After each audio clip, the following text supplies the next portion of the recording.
Shalom, selamat pagi Bapak Ibu terkasih dalam Shalom. Tuhan. Shalom. Apa kabarnya pagi ini? Luar Luar biasa. biasa. Apa kabarnya? Luar biasa. Haleluya.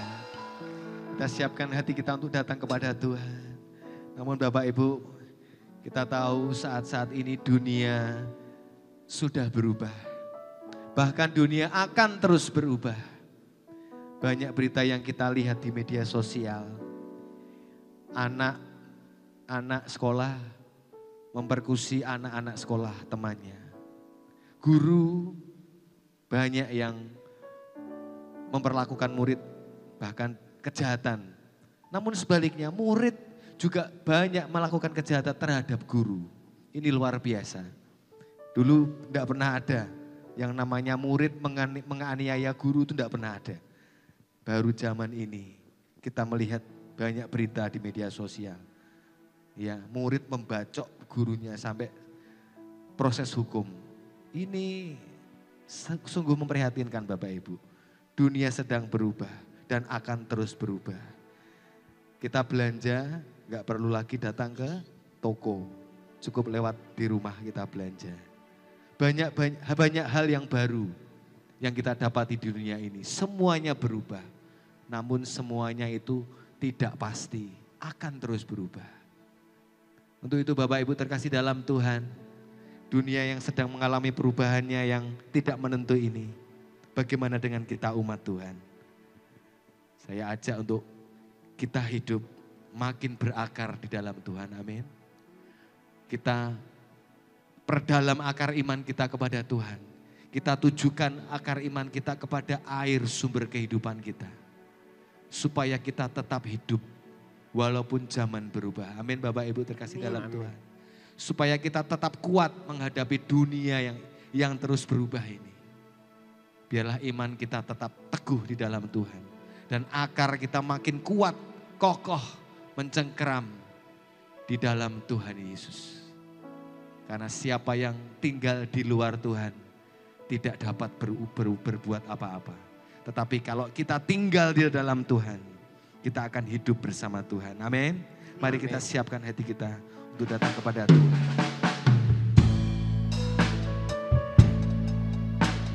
Haleluya. Bila ku buka mataku dan lihat wajahmu, ku terkagum.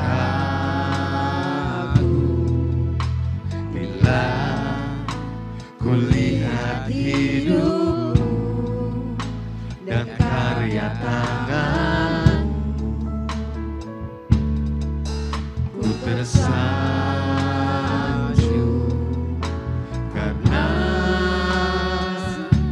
semua yang baik dalam hidupmu, itulah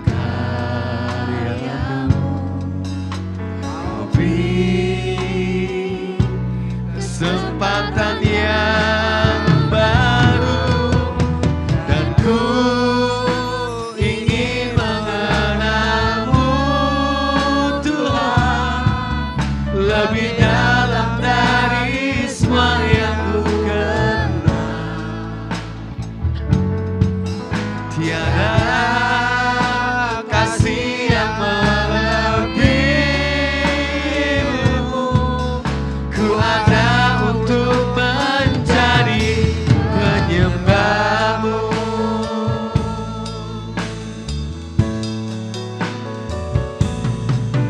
Bila ku buka mataku dan lihat wajahmu, ku terkagum. Bila ku lihat hidupku dan karya tangan. Terima kasih Tuhan untuk karyamu. Ku tersanjung semua karena semua yang baik dalam hidupku. Itulah karyamu Tuhan. Itulah karyamu.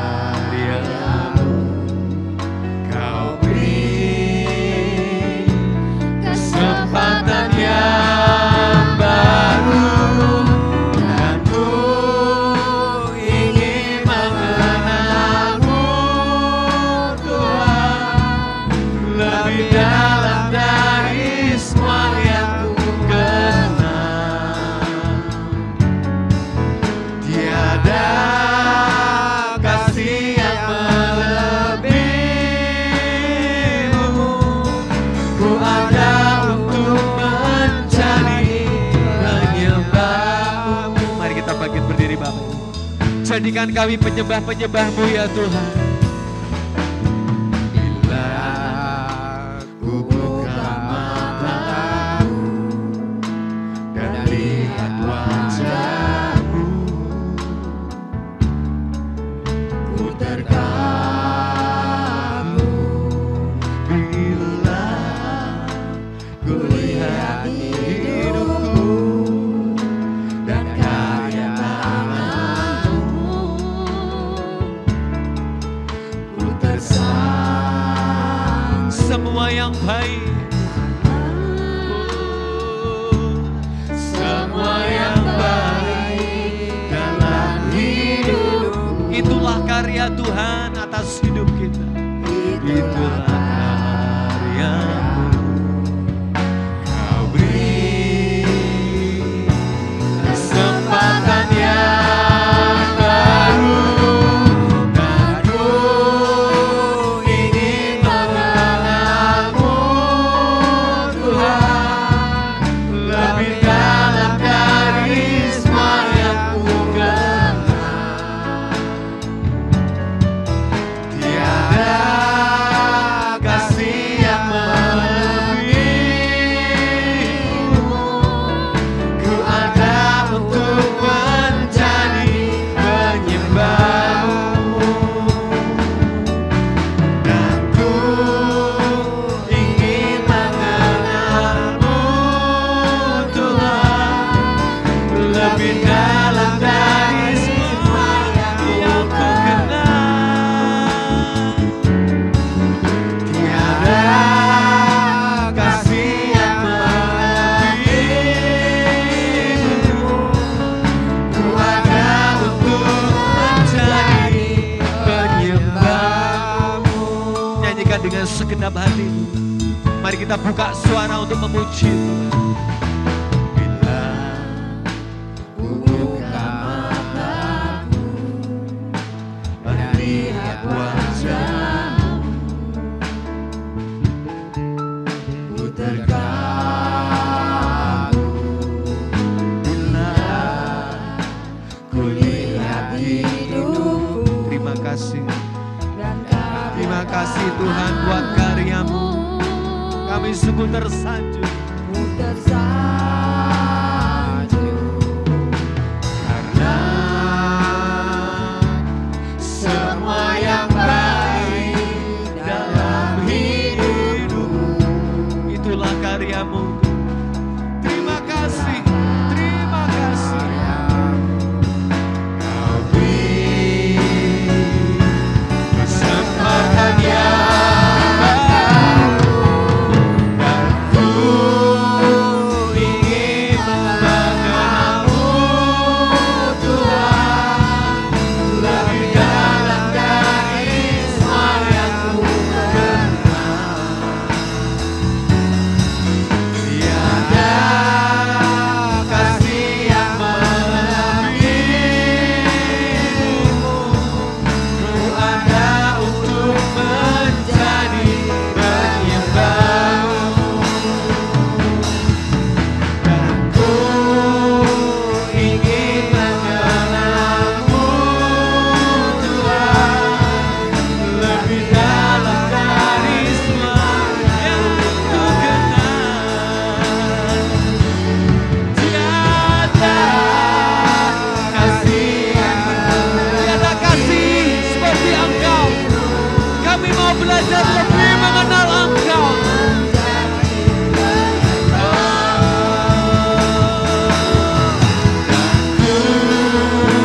ingin mengenal-Mu, Tuhan, lebih dalam dari semua yang ku kenal.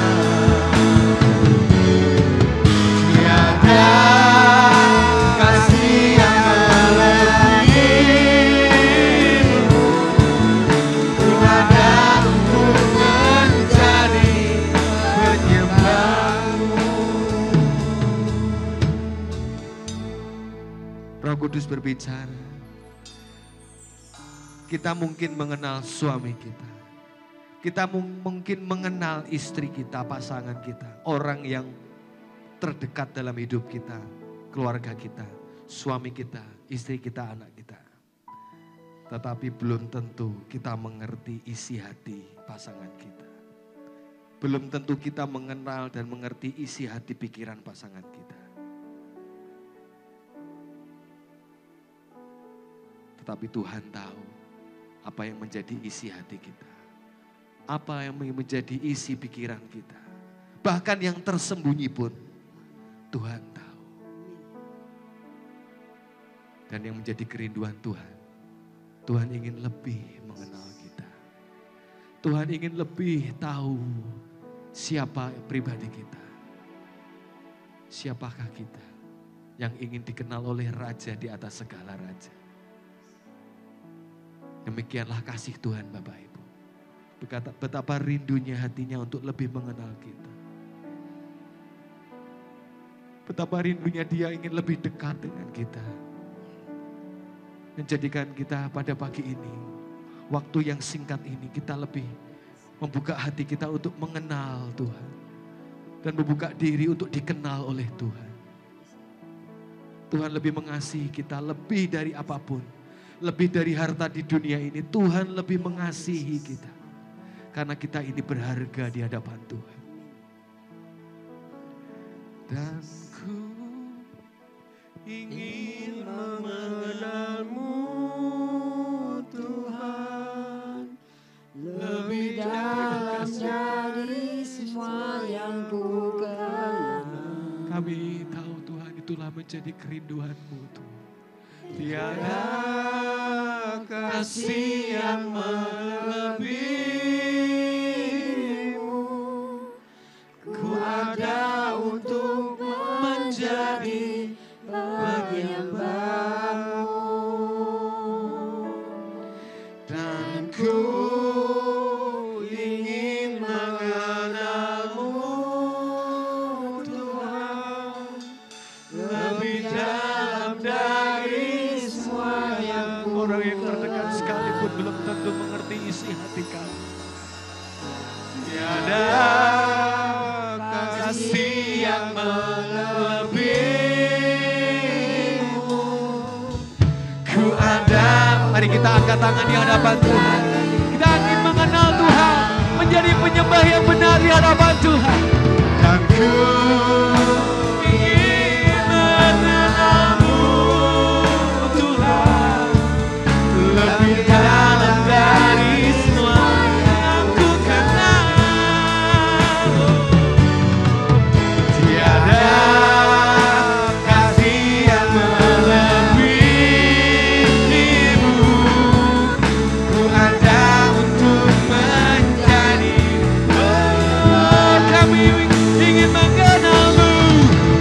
Ku ingin mengenalmu Tuhan, lebih dalam dari semua yang ku kenal.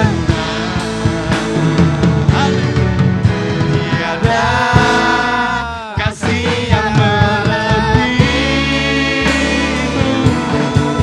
Ku ada untuk menjadi penyembahmu. Ku ada untuk menjadi. Ku ada untuk menjadi. Ku ada untuk menjadi penyembah. Beri kemuliaan untuk Tuhan kita. Tuhan yang lebih tahu. Tuhan yang lebih mengenal pribadi kita. Lebih dari orang terdekat sekalipun. Haleluya. Terima kasih Tuhan. Terima kasih Yesus. Haleluya. Haleluya. Terima kasih Tuhan. Terima kasih Tuhan, kami menjadi orang yang dikenal oleh Tuhan. Kami menjadi orang yang dikasihi oleh Tuhan. Yes. Terima kasih Tuhan, ini sebuah anugerah yang spesial buat kami Tuhan. Orang yang tertinggi di negara manapun belum tentu ingin mengenal kami Tuhan. Belum tentu ingin mengenal saya. Tetapi Engkau Raja di atas segala raja lebih rindu mengenal kami Tuhan. Dan kami mau belajar Tuhan, mengerti isi hati-Mu.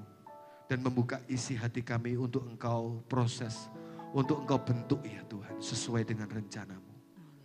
Dan semua karena kasih-Mu Tuhan.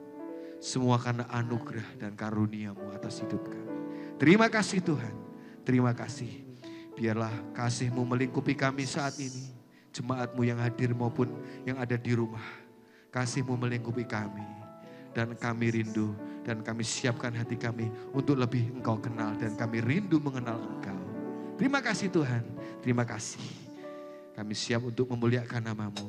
Hanya di dalam nama Tuhan Yesus Kristus. Semua yang sudah dikenal oleh Tuhan, katakan bersama-sama. Amin. Haleluya, beri kemuliaan untuk Tuhan. Untuk Tuhan. Silakan duduk Bapak Ibu terkasih dalam Tuhan. Iya. Sekali lagi saya tanya, apa kabarnya pagi ini? Luar biasa. Apa kabarnya pagi ini? Luar biasa. Luar biasa, haleluya. Ya, Yesus pokok dan kitalah carangnya. Mari kita rindu, hidup dan tinggal di dalam Tuhan. Karena siapa yang tinggal di dalam Tuhan akan banyak melakukan perkara-perkara yang besar. Haleluya.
Yes.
Jiwaku haus kepadamu hidup.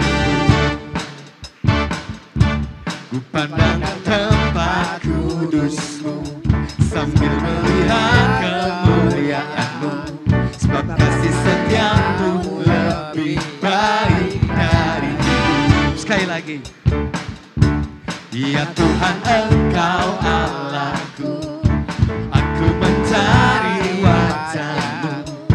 Jiwaku haus kepadamu hidupku.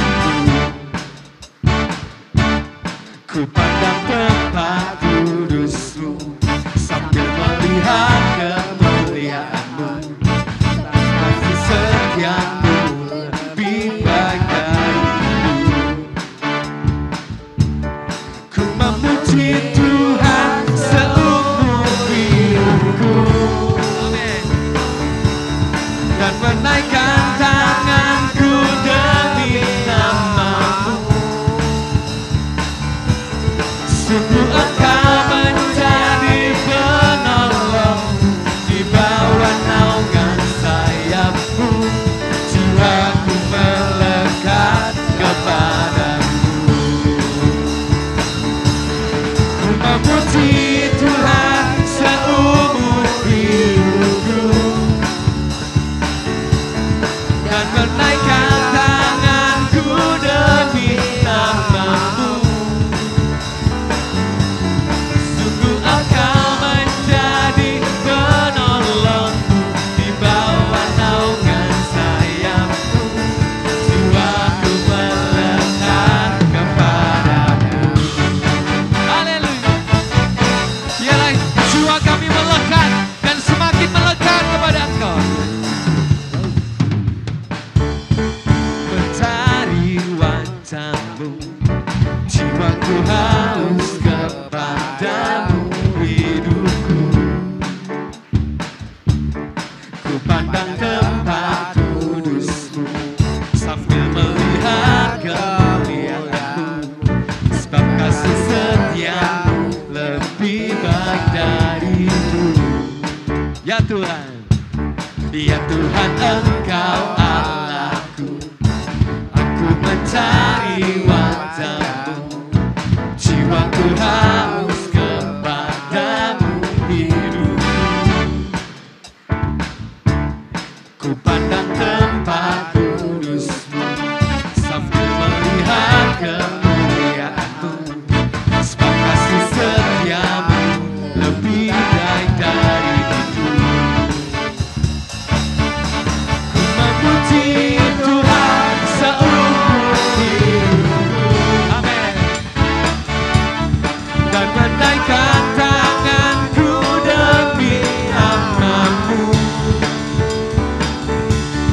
Sungguh Engkau menjadi penolongku di bawah naungan sayap-Mu.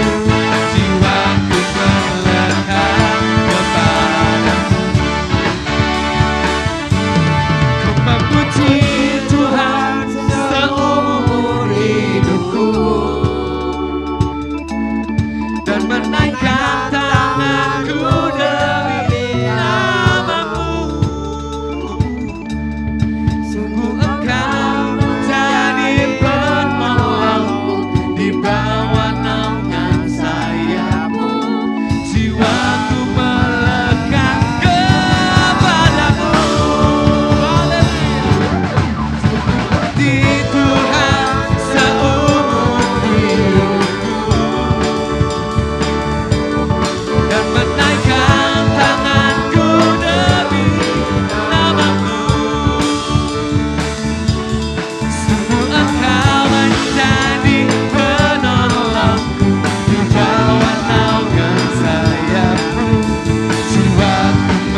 Silakan duduk Bapak yang terkasih dalam Tuhan. Terima kasih Tuhan, terima kasih. Dan kami mau terus nikmati hadirat-Mu Tuhan. Kami mau buka hati kami Tuhan. Untuk mendengar apa yang menjadi perkataan dan firman-Mu saat ini Tuhan. Haleluya. Seperti rusa yang haus, rindu aliran sungai-Mu,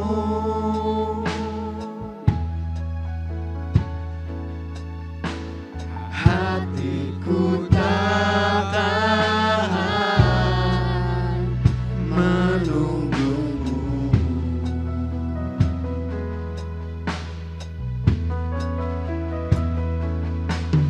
Bagai padang gersang menanti datangnya hujan.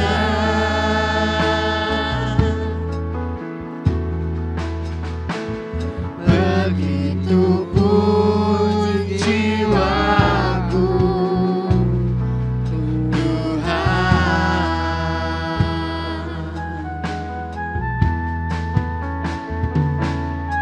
Bertiru sayang haus, rindu aliran sungai-Mu,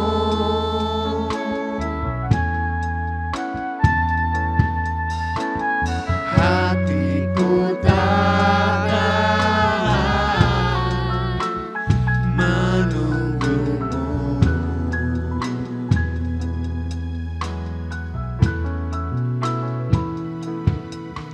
Bagai padang gersang menanti datangnya hujan.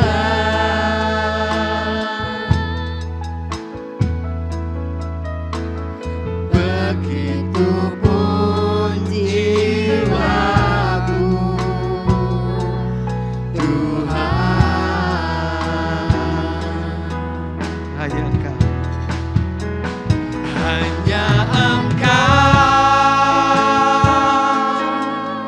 katakan pribadi yang mengenal hatiku, tiada yang tersembunyi bagimu, seluruh isi hatiku Kau tahu dan bawaku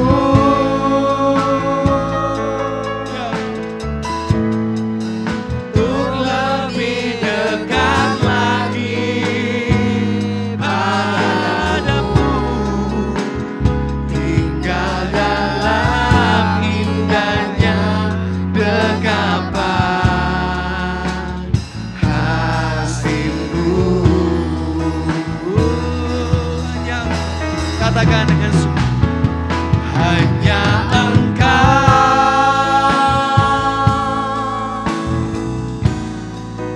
pribadi yang mengenal hatiku, tiada yang tersembunyi bagimu, seluruh isi hatiku Kau tahu dan bawaku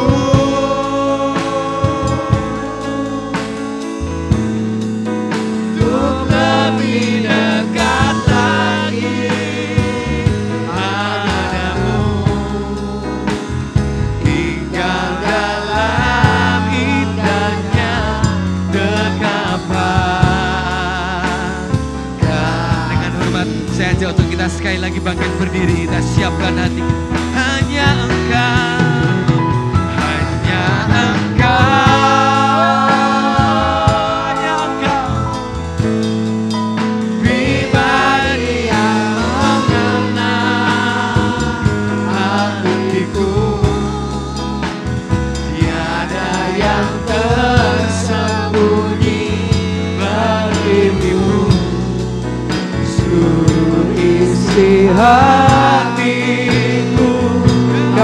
Engkau dan bawaku, haleluya, untuk lebih dekat lagi padamu,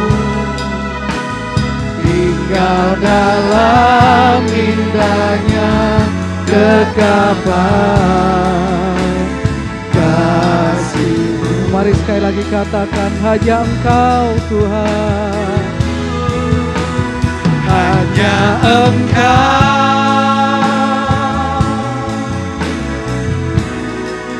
pribadi yang mengenal hatiku, tiada yang tersembunyi bagimu. Seluruh isi hatiku Kau tahu, dan bawaku ya Tuhan untuk lebih dekat lagi padamu, tinggal dalam indahnya kekapan kasih-Mu, tinggal dalam indahnya kekapan-Mu, tinggal dalam indahnya kekapan kasih-Mu, tinggal dalam indahnya Tuhan, tinggal dalam indahnya kekapan kasih-Mu. Haleluya. Oh Tuhan, mari sembah Dia saudara. Haleluya, haleluya. Syiara lama ya lama, Jesus.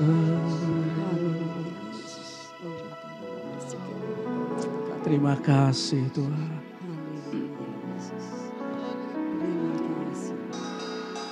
Jesus. Syarala marala wayala.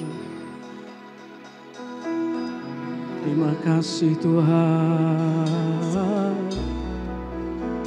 Sebab Engkaulah Tuhan yang maha tinggi,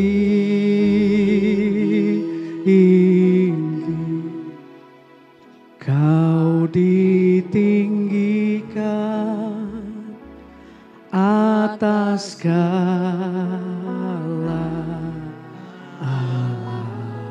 Sebab Engkaulah Tuhan, sebab Engkaulah Tuhan yang maha tinggi,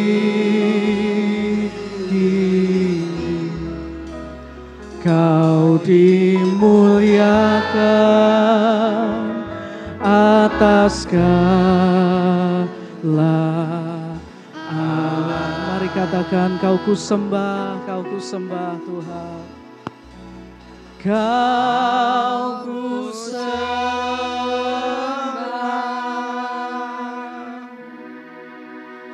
Kau kusembah,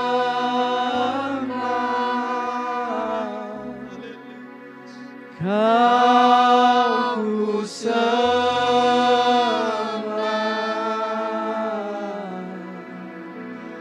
oh Tuhan,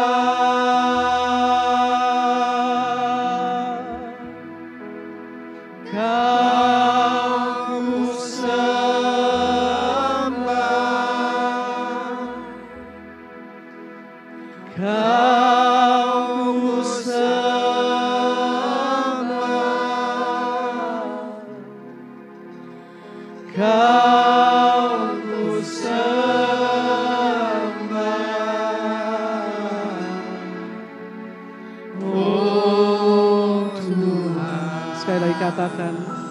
sebab Engkaulah Tuhan. Sebab Engkaulah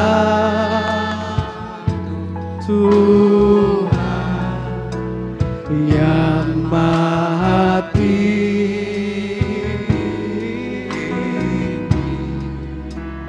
Kau dimuliakan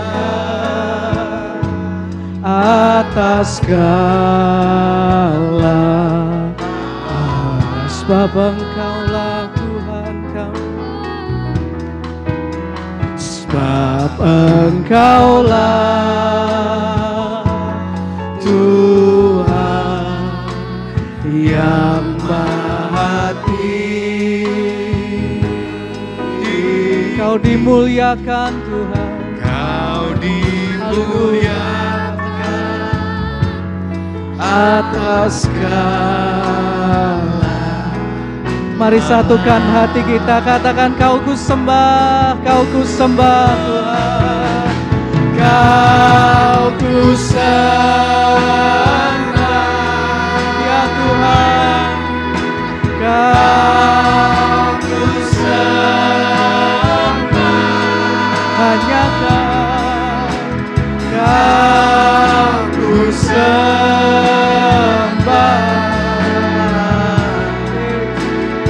Oh Tuhan, Kau ku sembah, ku sembah. Haleluya. Kau ku sembah,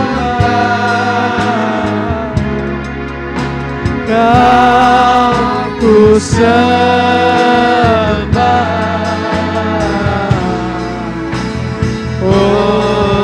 Kau ku sembah Tuhan. Kau ku sembah. Kau ku sembah. Terimalah sembah kami Tuhan. Kau ku sembah.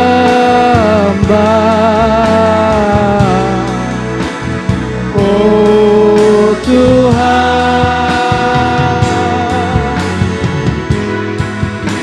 Kau ku sembah,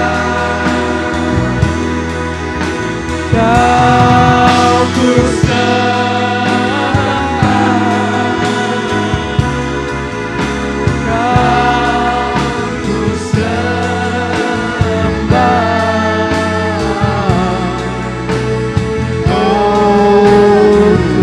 Kau ku sembah, oh Tuhan. Kau ku sembah,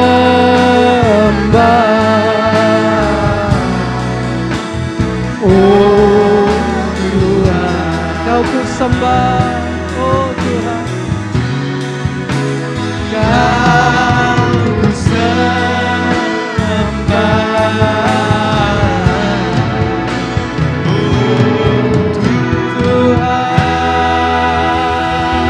Berikan sorak-sorai bagi Tuhan yang dahsyat dan luar biasa. Haleluya, haleluya, haleluya. Terima kasih Tuhan, sungguh Engkau Allah yang layak terima segala pujian, sembah kami, hormat kami, segala kemuliaan hanya bagi-Mu. Terima kasih untuk hari ini Tuhan, di mana Engkau berikan kami sekali kesempatan untuk bisa beribadah dalam berkat kasih, kesehatan, kekuatan yang Kau berikan. Terima kasih Tuhan, dan sebentar kami mau terima firman-Mu. Kami buka hati kami agar benih firman boleh tertanam dalam tanah hati yang baik, yang akan berbuah hingga 100 kali ganda. Urapilah setiap kami di ruangan ini, dan tolong hamba-Mu bisa menyampaikan tepat seperti apa yang Engkau mau. Kami serahkan semuanya hanya bagi kemuliaan-Mu di dalam nama Tuhan Yesus Kristus. Haleluya. Amin. Sekali lagi tepuk tangan buat Tuhan kita. Silakan duduk Bapak kasih Tuhan. Shalom. Apa kabar saudara? Karena udah sebagian besar nggak pakai masker, kasih senyum kanan kirinya saudara. Iya, wih mantap saudara. Haleluya. Nah, hari ini saya mau ajak kita belajar firman Tuhan. Kita akan belajar satu tema, yaitu berakar di dalam Kristus. Saudara kasih Tuhan, di dalam dunia tanaman atau tumbuh-tumbuhan, ada satu bagian dari tumbuhan itu yang disebut dengan akar. Ya, di mana mungkin sebagian besar dari kita tahu yang namanya akar itu memegang peranan yang sangat penting bagi satu tumbuh-tumbuhan, saudara. Kenapa? Karena tanpa akar yang baik, maka paling tidak akan ada dua hal yang terjadi untuk tumbuhan tersebut. Pertama, tumbuhan tersebut tanpa akar akan sangat sulit untuk berdiri tegak atau mempertahankan posisinya saat ada terjangan angin yang kuat, saudara.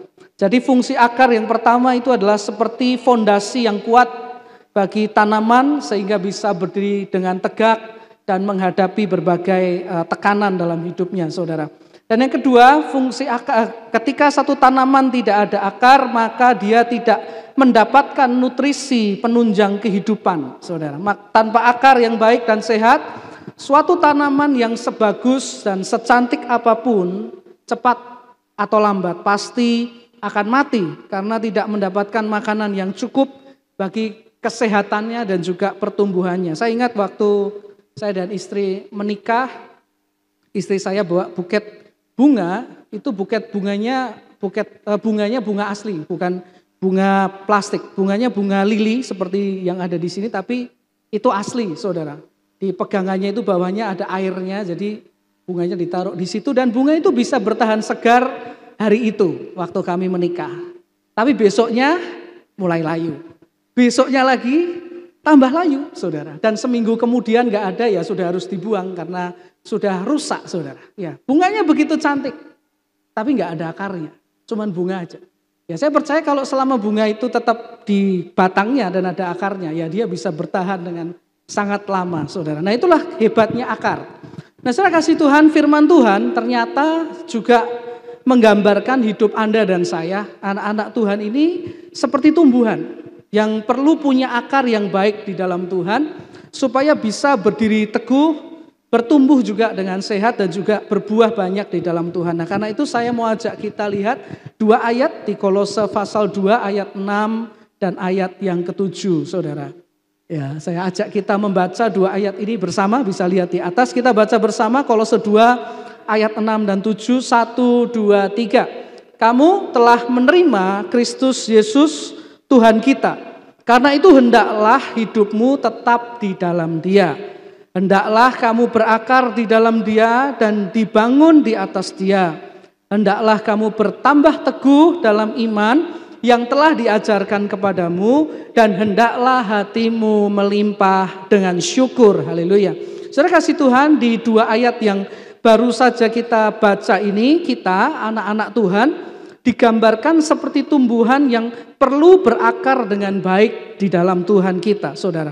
Karena tanpa akar yang baik dan kuat, maka sebetulnya hidup rohani kita di dalam Tuhan juga akan mengalami kesulitan untuk berdiri teguh dalam menghadapi berbagai masalah, tantangan, persoalan kita. Dan tanpa akar yang kuat, saudara, hidup rohani kita juga akan sulit bertumbuh, saudara. Karena rohani kita tidak mendapatkan nutrisi yang diperlukan bagi perkembangannya, saudara.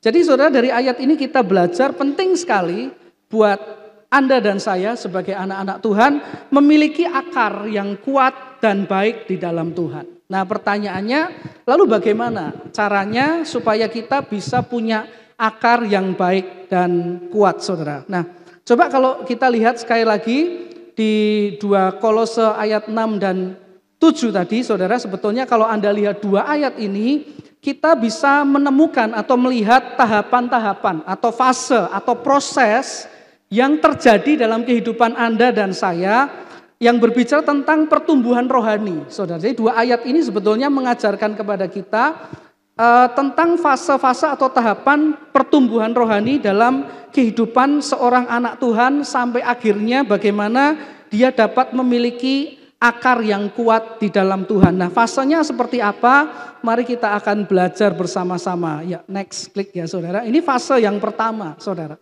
Fase yang pertama ini saya kasih judul fase benih. Ya, fase benih. Klik lagi sekali. Nah, kalau Anda perhatikan tadi Kolose 2 ayat 6 dikatakan kamu telah menerima Kristus Yesus Tuhan kita. Karena itu hendaklah hidupmu tetap di dalam Dia. Nah, kata Kristus di situ itu adalah kata yang juga berarti Mesias atau juru selamat. Jadi ketika ayat ini berbicara kamu menerima Kristus Yesus, maka sebetulnya kalimat ini berbicara tentang tahap awal kita bertobat, saudara. Di mana seorang percaya Yesus adalah Tuhan dan Juru Selamat, dia terima itu dalam kehidupannya. Dia terima Kristus, dia terima Juru Selamat yang namanya Yesus di dalam kehidupannya sebagai Tuhan dan Juru Selamatnya. Nah, menariknya saudara, Alkitab mencatat bahwa ketika seseorang bertobat, termasuk Anda dan saya, menerima Tuhan Yesus menerima Yesus Tuhan sebagai Tuhan dan Juru Selamat kita, maka Alkitab mencatat ada satu hal yang kemudian akan muncul di dalam kehidupan orang itu. Ketika kita berkata, Tuhan aku percaya Engkau Tuhan Juru Selamatku, maka detik itu ada satu hal yang Alkitab katakan muncul di dalam kehidupan kita. Di dalam orang tersebut yang menerima dia sebagai Tuhan dan Juru Selamatnya. Nah, apakah itu saudara? Saya mau ajak kita lihat ada satu ayat di 1 Yohanes 3 ayat yang ke-9. Nah, oke. Di sana dikatakan gini, setiap orang yang lahir dari Allah bertobat, saudara, tidak berbuat dosa lagi. Sebab apa? Benih ilahi tetap ada di dalam dia dan ia tidak dapat berbuat dosa karena ia lahir dari Allah, saudara. Jadi ayat ini menjelaskan kepada kita bahwa ketika seseorang lahir dari Allah, ini bisa tentang lahir baru, menerima Kristus Yesus sebagai Tuhan dan Juru Selamatnya, maka akan ada yang namanya benih ilahi di dalam hidup orang itu. Termasuk Anda dan saya. Waktu kita bertobat, dalam hidup kita ada yang namanya benih ilahi. Apa itu? Benih kehidupan rohani, saudara. Di dalam Tuhan Yesus. Nah, pada fase ini, fase pertama, fase benih ini, seorang yang percaya kepada Tuhan belum punya akar, saudara. Belum punya akar yang tumbuh, apalagi buah, tentu saja belum ada, saudara. Ini baru benih aja, saudara. Ketika bertobat, baru ada benih di sana. Tetapi, saudara, meskipun cuman benih, tapi ini namanya benih ilahi, saudara. Di mana keberadaan benih ilahi ini sudah ada dampaknya. Ya, meskipun dia baru benih, belum ada akar, belum ada buah, belum ada batang, tapi dia sudah ada dampaknya. Ini dampaknya adalah ciri pertobatan yang sejati, saudara. Apa dampaknya? Next, coba klik sekali lagi. Nah ini saudara, dampaknya ini. Setiap orang yang lahir dari Allah dikatakan tidak berbuat dosa lagi. Sebab benih ilahi tetap ada di dalam dia dan ia apa? Tidak dapat berbuat dosa lagi. Jadi meskipun cuman benih, dia sudah kasih dampak nih dalam hidup anak Tuhan. Yaitu apa? Dikatakan tidak dapat berbuat dosa lagi. Saudara, saya tanya kepada saudara, siapa yang di sini sudah jadi orang Kristen, percaya Yesus sebagai Tuhan dan Juru Selamatnya lebih dari 5 tahun? Angkat tangan. Oke, lebih dari 5 tahun ya kebanyakan ya. Siapa dari saudara yang sejak 5 tahun yang lalu, sejak bertobat sampai 5 tahun kemudian tidak pernah berbuat dosa? Angkat tangan. Boten nenten. Tidak ada. Loh, apa artinya enggak bertobat? Nah yuk, Alkitab kan bilang, benih ilahi ada dalam hidup Anda waktu Anda bertobat, dalam hidup saya. Tapi dikatakan kalau punya benih ilahi tidak dapat berbuat dosa. Nah tadi saya tanya saudara, ada yang setelah bertobat enggak berbuat dosa, lah kok enggak ada yang angkat tangan, saudara? Berarti berbuat dosa ya saudara? Ya saudara. Nah lalu artinya ayat ini apa? Berarti ayat ini apa salah saudara? Enggak saudara, ayat ini enggak salah. Jadi sebetulnya saudara, ayat ini itu terjemahan yang lebih tepat, bukan tidak dapat berbuat dosa lagi. Ya, terjemahannya yang lebih tepat adalah tidak dapat tinggal di dalam dosa. Ya, sebetulnya terjemahannya yang lebih tepat tuh itu, saudara. Jadi ketika ada benih ilahi dalam hidup Anda, dalam hidup saya, maka ada satu dampak nih saudara yang akan keluar. Yaitu orang itu tidak dapat lagi tinggal di dalam dosa.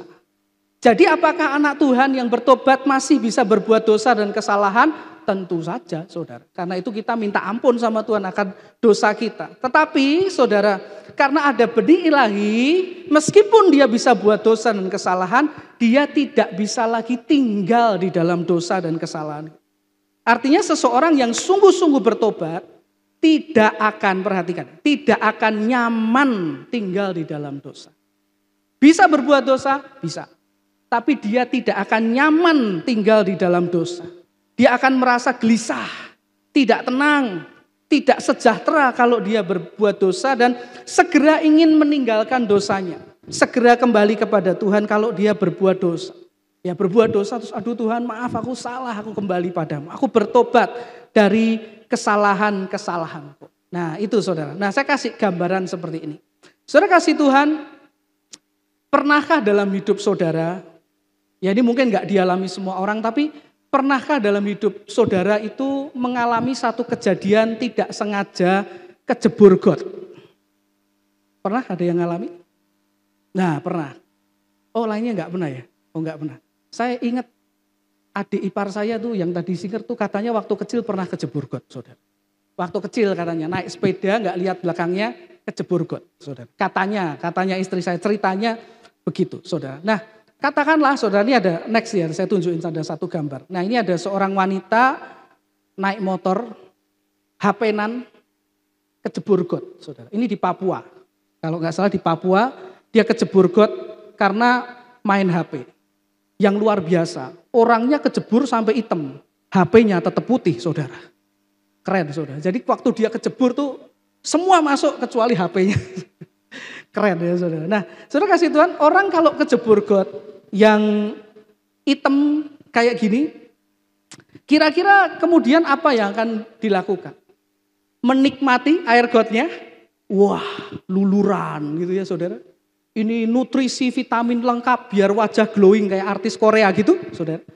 Gak ada, saudara. Ketika ada orang kejebur got, apa yang dilakukan? Dia segera keluar dari sana. Gak mungkin dia nikmati baunya, harum gitu. Gak mungkin, saudara. Dia akan keluar dari sana, saudara. Kenapa? Karena dia gak nyaman di tempatnya. Airnya kotor, airnya bau, saudara. Bahasa Jermannya gilani gitu, saudara. Jadi nggak nyaman untuk di sana, saudara. Nah ini sama sebetulnya dengan orang yang ketika telah disucikan oleh Tuhan.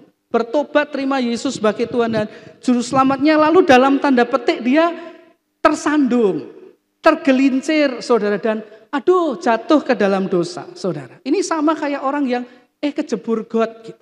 Ya salah, bau, kotor saudara. Ya tidak enak untuk ditinggali. Dan pengen segera keluar dari sana, membersihkan dirinya, kembali kepada Tuhan agar hidupnya disucikan. Nah jadi dalam fase pertama kehidupan seseorang ketika dia percaya kepada Kristus, ada benih ilahi nih saudara, muncul dalam hidupnya. Belum ada akar, belum ada buah, tapi sudah ada ciri yang akan muncul, yang akan kita rasakan. Yaitu kita tidak nyaman tinggal di dalam dosa. Ya kita pengen hidup kita kudus di hadapan Tuhan. Ini fase yang pertama, saudara. Lalu fase yang kedua, next saudara. Fase yang kedua saya kasih judul fase ditanam. Ya, fase yang pertama fase benih, fase yang kedua adalah fase yang ditanam. Seperti apa fase yang ditanam? Next. Slide yang berikutnya kita kembali ke Kolose 2 ayat 6. Firman Tuhan mengatakan karena itu hendaklah kamu telah menerima Kristus Yesus Tuhan kita, lalu tebalkan karena itu hendaklah hidupmu tetap di dalam Dia. Saudara, di sana dikatakan karena itu hendaklah hidupmu tetap di dalam Dia. Nah, sama seperti benih yang hendak tumbuh, maka dia harus tinggal dalam media tanam yang tepat untuknya. Saudara, dia perlu berada di dalam tanah yang subur, tanah yang baik agar benih itu kemudian bisa menumbuhkan akarnya dan tunasnya sehingga kemudian mulai bertumbuh menjadi tanaman dan semakin besar, saudara. Nah demikian sebetulnya juga dengan hidup rohani Anda dan saya. Benih ilahi yang ada dalam hidup kita di awal pertobatan itu perlu ada di dalam media tanam yang tepat atau tanah yang tepat, saudara. Tanah yang bernutrisi tinggi yang mendukung pertumbuhan kerohanian kita. Nah apa media tanam terbaik untuk benih rohani? Tuhan Yesus. Alkitab tadi mengatakan hendaknya kamu tetap di dalam Dia. Ini seperti benih yang ada di dalam tanah yang subur, di dalam tanah yang baik, saudara, di dalam tanah yang nutrisinya tinggi, saudara, yang akan memberikan dia bisa bertumbuh dan berakar dengan maksimal, saudara. Saudara, kalau Anda baca Alkitab, Anda mungkin pernah ingat, saudara, satu ketika Tuhan Yesus memberikan satu perumpamaan tentang benih yang ditaburkan ya di 4 media tanam. Yang pertama di tepi jalan. Yang kedua benih itu jatuh di semak duri. Yang ketiga jatuh di daerah yang berbatu-batu. Dan yang keempat benih itu jatuh di tanah yang subur. Pertanyaannya saudara, dari cerita perumpamaan Tuhan Yesus itu, mana benih yang hasilnya akhirnya paling baik? Yang ditanam di mana? Tanah yang subur, saudara. Jadi penting buat benih tadi ditanam di media tanam yang terbaik untuk pertumbuhannya supaya optimal. Dan media tanam terbaik bagi kehidupan Anda dan saya secara rohani adalah ditanam di dalam Tuhan Yesus, saudara. Ditanam di dalam Tuhan Yesus, saudara. Jadi pertanyaannya, apakah kemudian semua orang yang mengaku Kristen pasti akan punya akar rohani yang kuat? Belum tentu. Belum tentu, Bapak Ibu. Tergantung di mana dia ditanam. Jika dia ditanam di dalam Kristus, pasti berakar. Dan akarnya pasti baik dan kuat. Tetapi jika tidak, ya tidak berakar, saudara. Dan mudah goyah dari kebenaran. Bahkan mungkin saja akhirnya dia meninggalkan kebenaran. Nah, kemudian lalu seperti apa artinya yang dimaksud dengan tetap diam di dalam Kristus? Apa artinya diam atau ditanam di dalam Kristus? Saya menemukan paling tidak ada 4 artinya. Yang pertama, saudara, klik yang pertama di situ, artinya adalah tetap setia, saudara. Saudara, benih yang ditanam, saudara, itu perlu tetap diam di media tanam sampai akarnya itu tumbuh. Ini bicara tentang kesetiaan kepada Tuhan. Ya di dalam tanah, benih itu ada dalam keadaan yang mungkin juga gelap, tidak nyaman untuknya. Tapi kalau benih itu mau bertumbuh, dia perlu tetap diam di tanah. Sampai waktunya tiba, akarnya dan tunasnya mulai muncul, saudara. Nah, demikian juga dengan hidup Anda dan saya sebagai orang percaya. Kalau kita ingin hidup rohani kita bertumbuh, maka kita perlu belajar tetap setia kepada Tuhan dalam segala keadaan. Tetap diam di dalam Tuhan, setia kepada Kristus dalam segala keadaan, saudara. Karena itu Bapak Ibu kasih Tuhan, mungkin Anda pernah dengar ada istilah yang namanya musim kehidupan orang percaya. Ada musim panasnya, ada musim dinginnya, saudara. Ini berbicara tentang keadaan yang enak dan keadaan yang tidak enak, saudara. Kenapa Tuhan izinkan dalam hidup Anda dan saya ada musim panas dan ada musim hujan? Apalagi kok panasnya seperti hari-hari ini, saudara. Panas banget, saudara. Rasanya nggak enak, tapi kenapa dalam hidup rohani juga kadang-kali terjadi seperti itu, saudara. Hal-hal nggak enak terjadi, hal-hal yang nggak nyaman terjadi, saudara. Karena salah satu tujuannya ini, mengajari kita tentang yang namanya kesetiaan, Bapak Ibu. Kesetiaan itu akan membuat kita bertumbuh di dalam Tuhan. Jadi Bapak Ibu kasih Tuhan, mungkin hari ini Anda sebagai anak Tuhan merasa seperti dalam musim yang tidak mudah, saudara. Rasanya doanya mungkin belum dijawab. Mungkin rasanya kita sudah berdoa kok Tuhan kayak diem aja ya. Tuhan kok kayak nggak respon, saudara. Mungkin rasanya kita lihat masa depan kita kok gelap, saudara. Mungkin kita rasanya lihat hari depan kita kok nggak enak, nggak ada harapan, saudara. Tetapi kalau kita mau tetap di dalam Dia, kita perlu belajar untuk setia kepada Tuhan. Saudara, jangan sedikit-sedikit marah, ya, jangan sedikit-sedikit kecewa kepada Tuhan, meninggalkan Tuhan, nggak mau ibadah, nggak mau berdoa lagi, nggak mau datang pada Tuhan lagi, saudara. Jangan, saudara. Tapi tetap diam di dalam Tuhan itu arti yang pertama ini, tetap setia, saudara. Lalu arti yang kedua apa? Tetap diam di dalam Tuhan. Dalam Alkitab terjemahan lama, kata diam di dalam Yesus itu diartikan, dituliskan dengan berjalan menurut Dia. Jadi apa artinya tetap tinggal di dalam Tuhan? Yang kedua artinya adalah berjalan menurut Dia, saudara. Menurut Dia artinya berjalan menurut tuntunannya, saudara. Seseorang yang ingin bertumbuh dalam rohaninya perlu belajar berjalan dalam tuntunan Tuhan. Perlu belajar mengikuti kehendak Tuhan dalam hidupnya. Perlu belajar ikut kehendak Tuhan di atas kehendak kita sendiri. Saudara, ikut kehendak Tuhan dan maunya Tuhan itu memang tidak selalu mudah dan menyenangkan. Kalau kehendak Tuhan yang bicara tentang berkat, kesehatan, kesembuhan, kekayaan, kemakmuran, ya saya percaya semua kita dengan penuh sukacita akan menerima kehendak Tuhan itu. Amin, saudara kasih Tuhan. Tapi kalau kehendak Tuhan itu yang berbicara tentang mematikan, menyangkal diri, mematikan ego, saudara, merendahkan hati, menahan diri, saudara. Itu yang seringkali memerlukan kerendahan hati, memerlukan ketaatan untuk melakukannya, saudara. Misalnya, saya kasih contoh gini, kita doa, saudara, kita doa tentang satu hal, pekerjaan kita atau masa depan kita. Saya percaya waktu kita mendoakan sesuatu dalam pikiran kita, maka apa yang kita doakan itu pasti yang menurut kita terbaik, saudara. Ya, misal kita mau tambah perusahaan atau tambah pekerjaan, mau minta apa uang untuk bayar utang atau apa, saudara. Maka sebetulnya waktu kita berdoa, pasti kita berpikir doa kita itu yang terbaik, saudara. Tapi bagaimana jika kemudian Tuhan tidak menjawab seperti yang kita doakan?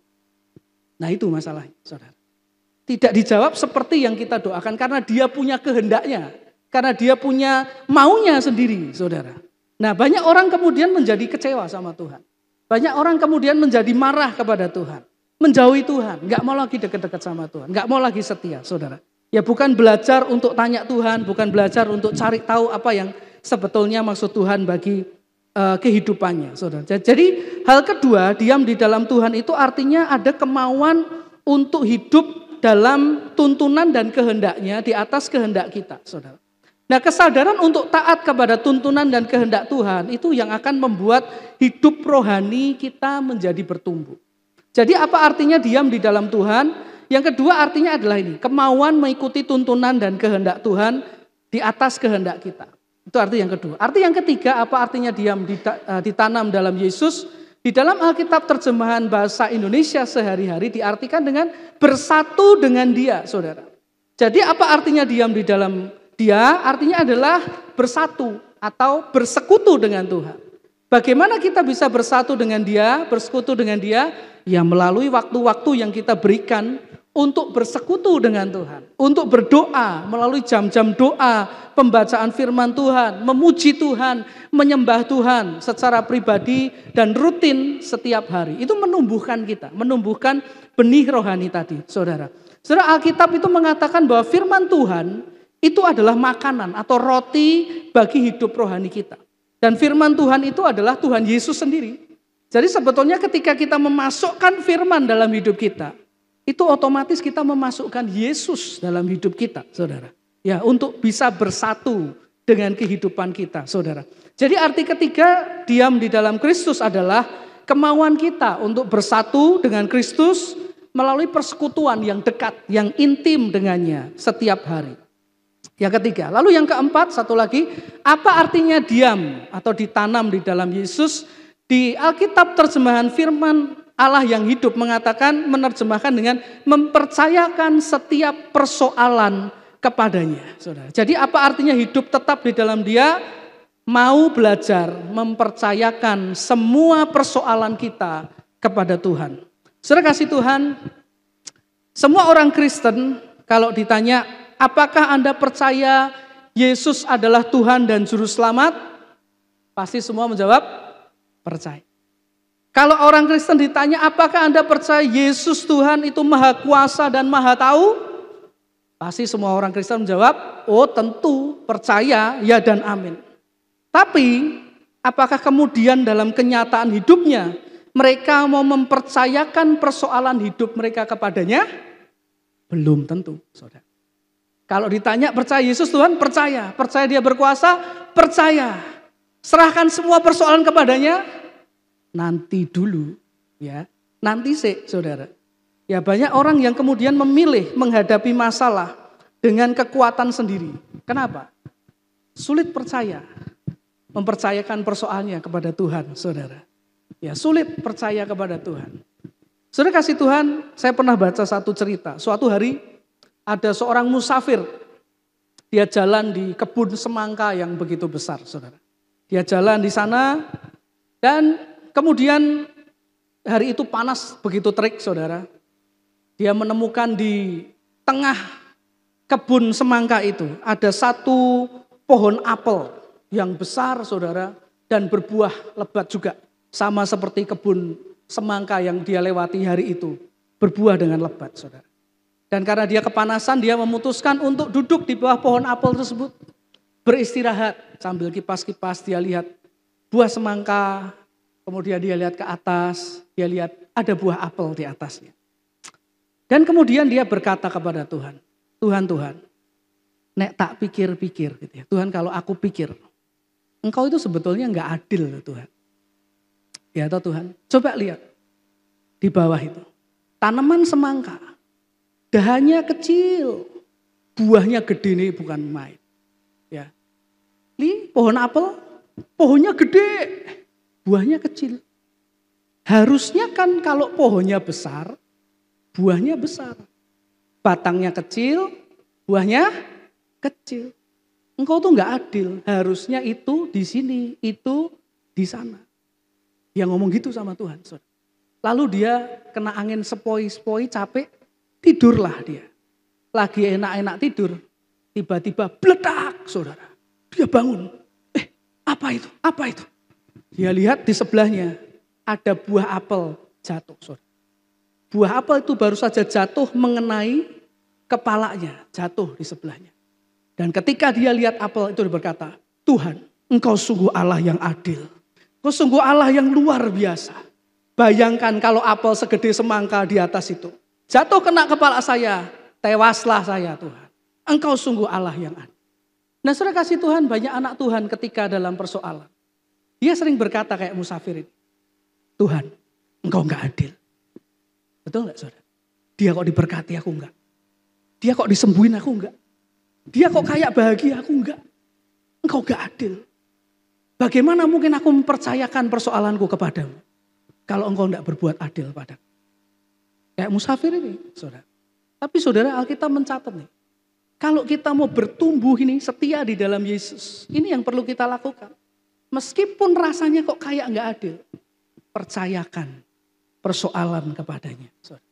Aku tetap percaya Tuhan. Enggak adil kan menurutku. Menurutmu pasti yang terbaik buat aku. Nah saudara kasih Tuhan. Nah seseorang yang mau tetap menjaga hidupnya di dalam Kristus. Tinggal di dalam Kristus. Belajar setia.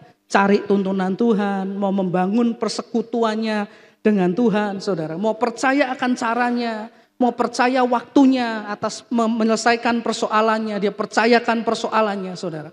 Maka hal-hal ini akan membuat rohani orang tersebut dan imannya kemudian bertumbuh. Karena dia akan makin mengenal Tuhan, punya pengalaman dengan Tuhan, kasihnya, kesetiaannya dan kuasanya. Nah saudara, kalau seseorang itu kemudian tetap diam di dalam Kristus, dia setia saudara di dalam Kristus, dia mencari kehendak Tuhan, dia membangun kerohaniannya, dia mempercayakan persoalan hidupnya kepada Tuhan, maka hal ini akan kemudian memunculkan dampak kerohanian berikutnya. Nah yang berikutnya apa? Kita klik saudara, masuk fase yang ketiga. Nah ini saudara, yang namanya fase berakar. Saudara, saya ajak kita kembali ke 2 Kolose tadi, sekarang ayat yang ke-7. Tadi kita baca di ayat yang ke-6, kita sekarang baca ayat yang ke-7. Dikatakan hendaklah kamu apa? Berakar di dalam dia. Dan dibangun di atas dia, hendaklah kamu bertambah teguh dalam iman yang telah diajarkan kepadamu. Dan hendaklah hatimu melimpah dengan syukur saudara. Nah jadi Bapak Ibu kasih Tuhan tahapannya tadi. Setelah ada benih, benihnya tetap diam di tanah yang tepat. Seiring dengan berjalannya waktu, maka akan sampai di Kolose 2 ayat 7. Hendaklah kamu apa? Berakar, saudara. Akarnya keluar. Apa yang dimaksud dengan akar di sini? Coba klik, saudara.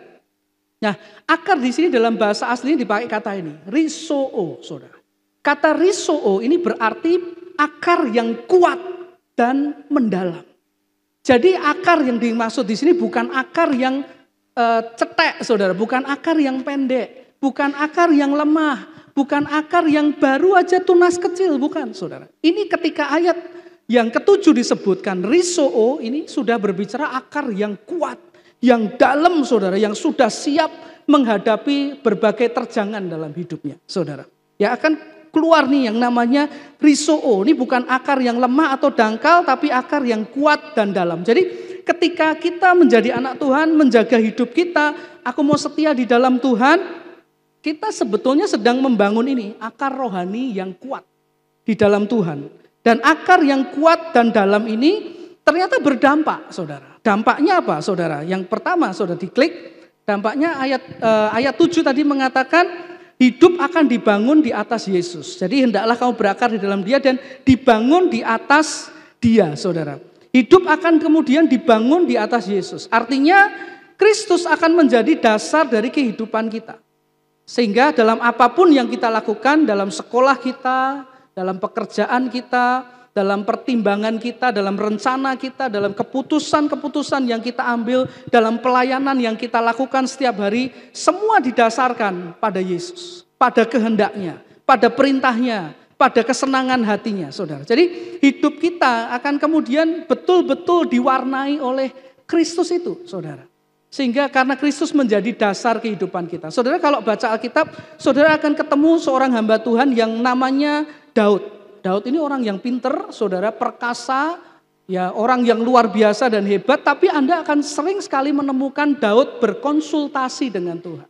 Akan sering menemukan Daud memuji Tuhan, saudara. Akan menemukan Daud berdoa kepada Tuhan, meminta petunjuk, menyerahkan persoalannya kepada Tuhan.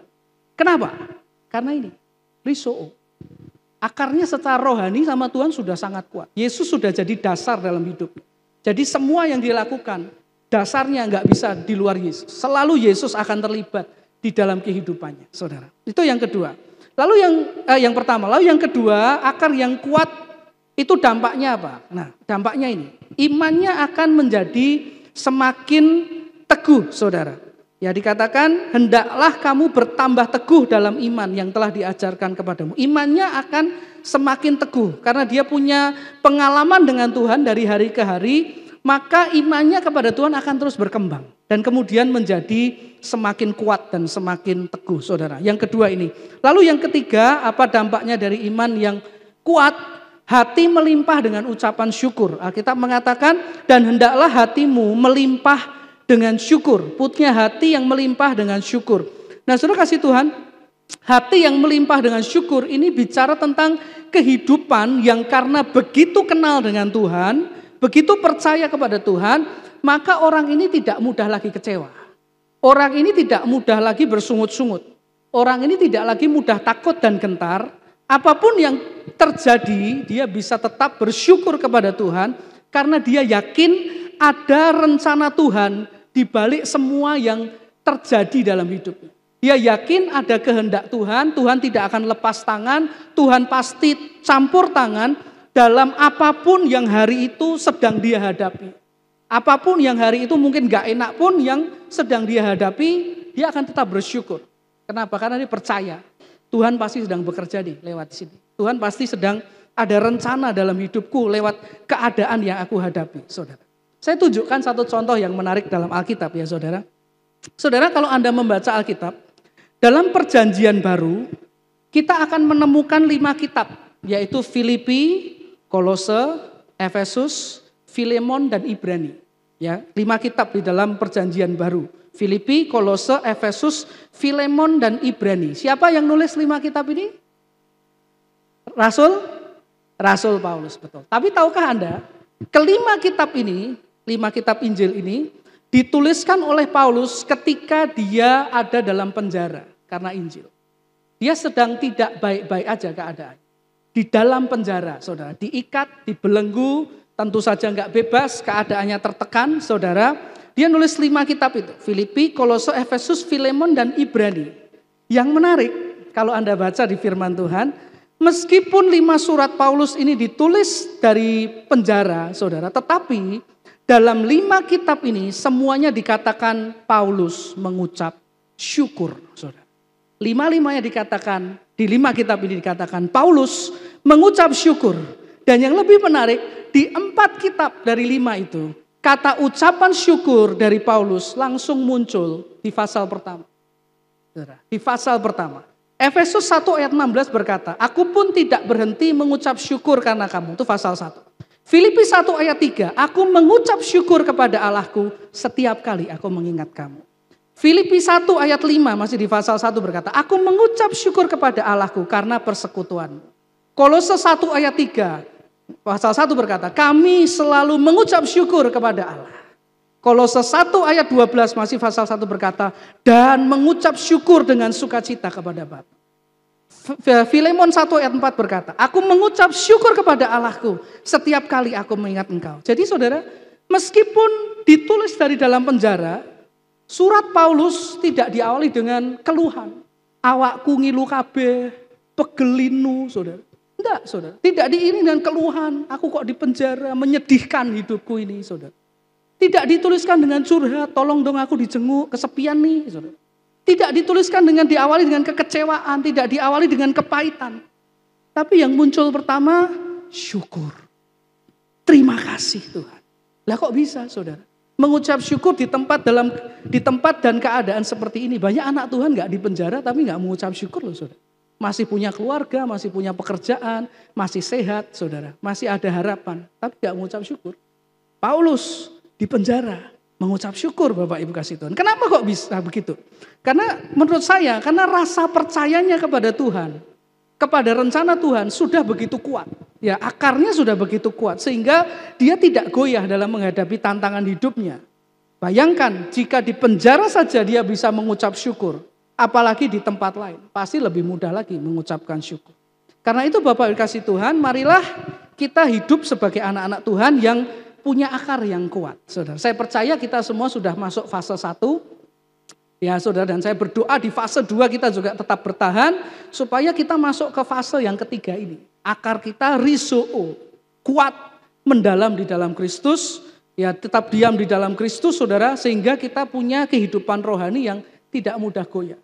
Ya banyak prediksi tahun-tahun mendatang tidak mudah, karena itu kalau kita jadi anak Tuhan, akarnya nggak kuat, khawatir goyang saudara. Ya bisa-bisa kita kalah dengan berbagai tantangan yang terjadi. Karena itu Bapak Ibu kasih Tuhan, mari kita tetap tinggal di dalam Tuhan, tetap setia, tetap berjalan bersama dengan Tuhan, bangun persekutuan dengan Tuhan. Kalau selama ini diabaikan, saya dorong saudara mulai buka lagi Alkitab saudara, baca firman sebanyak-banyaknya, berikan waktu-waktu yang terbaik untuk bersekutu dengan Tuhan, dan belajar percayakan tantangan hidup kita kepadanya, alami Tuhan, alami kuasanya, alami kasihnya dalam hidup saudara. Dan kita akan lihat kita secara rohani nanti muncul akar yang kuat di dalam Tuhan. Sehingga kita menjadi orang-orang yang selalu menang di dalam anugerah Tuhan. Amin saudara, mari kita datang kepada Tuhan di dalam doa. Terima kasih Tuhan, kami bersyukur untuk firman-Mu buat kami pada hari ini. Kami percaya adalah kerinduan-Mu, kami punya akar yang kuat di dalam Engkau Tuhan. Dan kami berdoa juga Allah Roh Kudus Engkau memampukan kami, tolong kami Tuhan, agar kami bisa tetap tinggal di dalam Engkau Tuhan.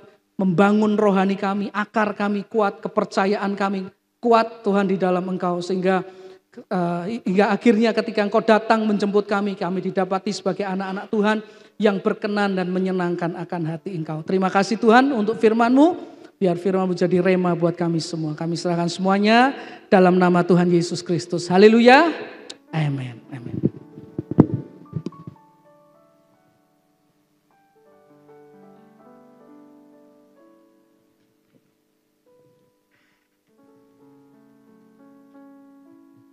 Shalom Bapak Ibu terkasih dalam Tuhan, izinkan saya menyampaikan beberapa informasi kegiatan dan pelayanan kita sepanjang sepekan ini. Untuk informasi yang pertama, ibadah raya onsite kita minggu depan tanggal 15 Oktober pukul 8 pagi akan dilayani oleh Bapak Pendeta Madya Samuel Lloyd Praetno, dan bagi jemaat yang masih belum bisa hadir dapat mengikuti ibadah melalui online pukul 5 di channel YouTube GPI Semarang Indah. Minggu depan dalam ibadah raya onsite akan diadakan sakramen perjamuan kudus. Bapak Ibu yang akan mengikuti sakramen ini dapat mengikuti secara online. Terlebih dahulu dapat mempersiapkan roti dan anggur secara mandiri. Bapak Ibu yang akan memberikan persembahan kasih atau perpuluhan bagi pelayanan pekerjaan Tuhan, amplop persembahan dapat dimasukkan ke dalam kotak persembahan yang ada di pintu keluar gereja.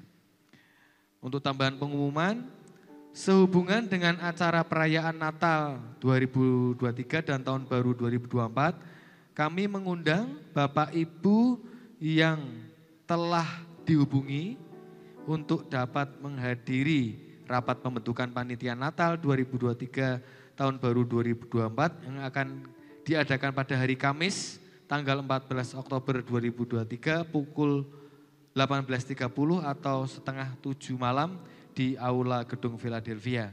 Jadi mungkin sebagian dari kita telah menerima WA dari panitia inti. Jadi ini untuk rapat pertama tanggal 14 Oktober tanggal 14 pukul setengah 7 malam di Aula. Berikutnya ada tambahan pengumuman dari Yud, kami persilakan.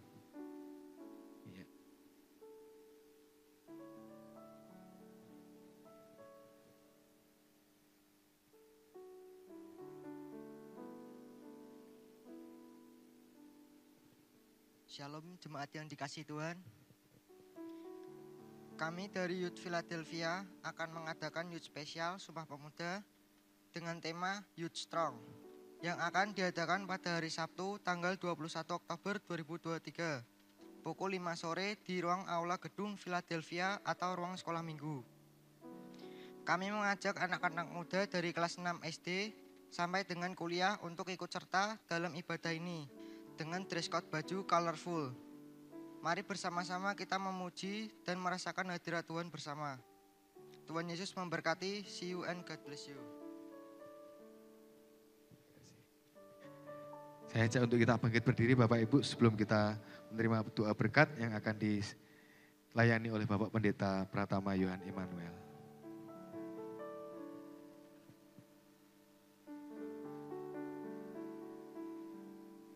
Cek, mari kita sekali lagi datang kepada Tuhan mengakhiri ibadah kita hari ini. Terima kasih Tuhan, kami sungguh bersyukur untuk anugerah-Mu, kebaikan-Mu yang selalu baru dalam hidup kami.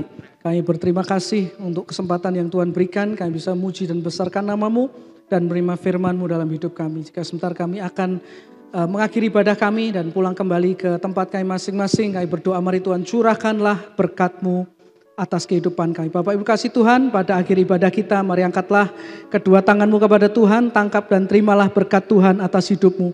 Tuhan memberkati keluarga dan rumah tanggamu, Tuhan memberkati usaha dan pekerjaanmu, Tuhan memberkati engkau dengan kesehatan yang baik, Tuhan memberkati pendidikan yang sedang kau jalani, Tuhan memberkati pelayanan makin dahsyat dan luar biasa, Tuhan memberkati hidupmu sehingga hidupmu berhasil, beruntung dan berkemenangan. Tuhan memberkati engkau dan melindungi engkau. Tuhan menyerai engkau dengan wajahnya dan memberi engkau kasih karunia. Tuhan menghadapkan wajahnya kepadamu dan memberi engkau damai sejahtera dari sekarang sampai Maranatha. Saat Tuhan Yesus yang sangat mengasihi kita datang kembali untuk kali yang kedua. Dan semua yang percaya terima berkat Tuhan berkata, amin.